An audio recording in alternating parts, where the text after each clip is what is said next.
Hi, everybody. How are you? I hope you had a great Easter. I got to tell you, I went out to brunch with my brother. He's my younger brother.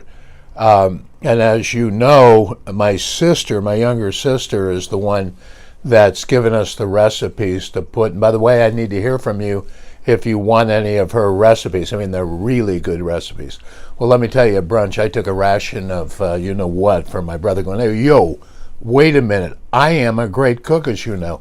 And I have to admit, he is a great cook. And the difference between my sister and my sister has recipes. I mean, I'm telling you, to say she has thousands is an understatement. My brother, they're all right here. He's like the old Italian guy, except my brother's really big. He's like 6'2", about 260. He's a big man. And he's like, when he cooks, he goes, hey, a little bit of this, a little bit of that. So he got on me saying, what do you think? Your sister's such a good cook. What about me? Publicly, he's a great cook. I mean, he's a tremendous cook. We might be able to sneak some of his maybe recipes out of him if you're interested. Getting back to Scott Peterson now. Let's go back to Modesto, where it all starts, where Lacey goes missing. Scott is lying. Amber shows up and says, wait, I'm having an affair with him. By then, Mark Garagos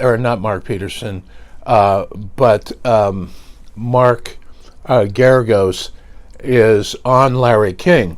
And he is telling everybody, this kid's guilty. He did it. No question about it. And then all of a sudden, Mark shows up defending Scott Peterson. Apparently, he had gone to see Scott Peterson and had talked with him. Remember, Kirk McAllister was defending him at the time. And I'm telling you, Kirk's a great attorney. Mark's a really good trial attorney, used to dealing with the media, so the Petersons pick him and a guy who was at that time working for Mark by the name of Pat Harris.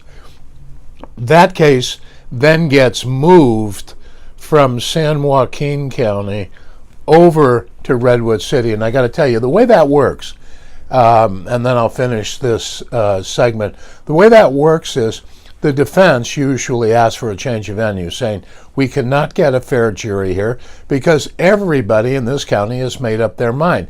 Now understand, if you go in as a juror and you tell a judge during voir dire, during jury selection, look, I have heard about the case. I do know about it. I have read about it, but I haven't made up my mind. I want to listen to the evidence before I decide guilt or not guilty. If you say, look, I've heard all about it and I know he's guilty or I know he's innocent or not guilty, then you cannot sit.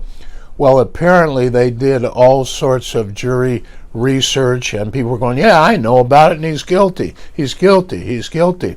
So the defense made a motion. The judge there grants that motion, saying, you're right, it's getting such publicity, we'll never get a fair trial here. From there, it gets sent up to the Chief Justice of the Supreme Court of California. That Chief Justice makes the decision what county it's going to be tried in. I've got to tell you, when I heard that he moved it over to Redwood City to San Mateo County, I'm like, what? That's like, what, a couple hours away? Same media usually. I mean, mostly we have the same media in this larger metropolitan area.